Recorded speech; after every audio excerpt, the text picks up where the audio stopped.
Exercise number 498, volume 23. Ready? Start. Sir, I should like here to mention that the Railway Accidents Committee has referred to the fact that derailments are now more on the narrow gauge and meter gauge sections.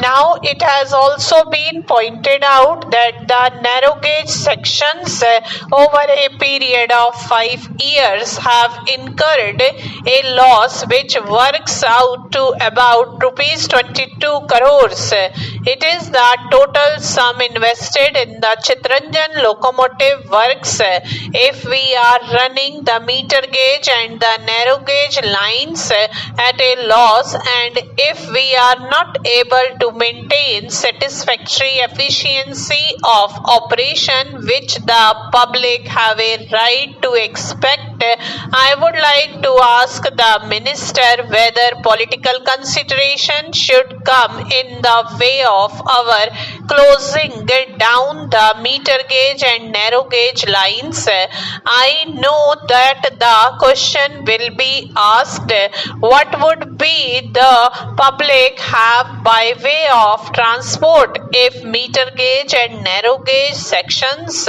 are closed down? My answer to that is that this has got to be a phased program. If we are not in a position to operate them at a profit, the railways themselves can run bus services. It is always open to the railways to expand their field of operation. I may mention, sir, that recently I had been to the United Kingdoms and I had stayed at some of the hotels run by the British Railway Administration.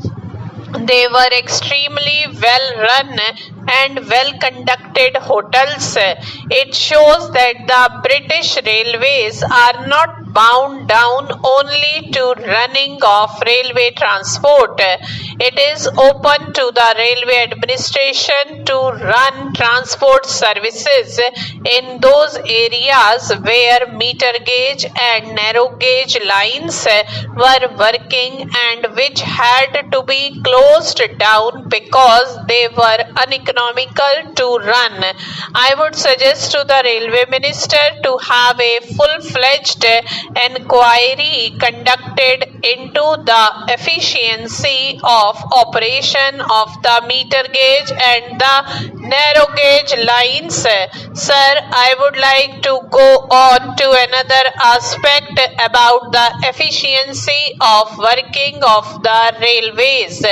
The Kunzuru committee has referred in detailed terms to the work of the Railway Inspectorate. I know that the Railway Inspectorate is working at the moment under the Ministry of Transport and Communications, and they keep very close liaison with the Railway Ministry.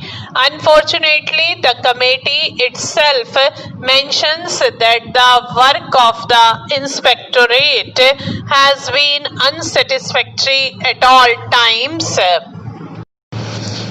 I feel, sir, that the time has come for us to suggest to the government that the Inspectorate of the Railways should be placed directly under the President in the same way in which the Auditor General functions today and the Attorney General functions today. There is no reason why the Inspectorate should be under the Ministry of Transport and Communications. If the Railway Inspectorate is placed directly under the President, it means we have to recruit separate staff for the purpose. I am not happy with the present arrangement under which officers from the railways are seconded to the Railway Inspectorate. A question may be asked whether the Railway Inspectorate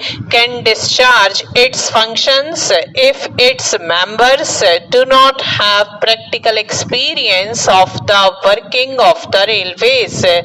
I am here quote the British example. I was told that in the United Kingdom the Railway Inspectorate is staffed largely by army personnel. What is required is not that a person should have worked for so many years in the railways, but a person who is alert and who has a critical mind. It is open to the government to see that a separate cadre is recruited for the Railway Inspectorate. Unfortunately, the Railway Inspectorate has not been functioning properly, and that is why so many collisions and derailments have taken place. That is why the rolling stock has not been properly kept, and that is why also the tracks have not been properly supervised. The report contains many details about defective maintenance of tracks in the various railways which they have investigated. I hope that the minister would reveal his mind about the future of the Railway Inspectorate, because it is the Inspectorate alone that can be the watchdog of the public and see to it that the railways maintain a satisfactory rate of efficiency of operation. Sir, some of the previous speakers made a reference to the need for reserving 25% of the posts in the railways for the children of railway servants. I am behind none in paying my tribute to the loyal work done by the railway servants in the various zonal railways and to the rectitude with which many of them have discharged their duties, but I must confess that I am not in agreement with the distinguished chairman of the Railway Accidents Committee and his colleagues when they make this recommendation. If 25% of the posts are going to be reserved for the children of the railway servants in the railways, what about the army? They are the people who have sacrificed their life for the country. Stop.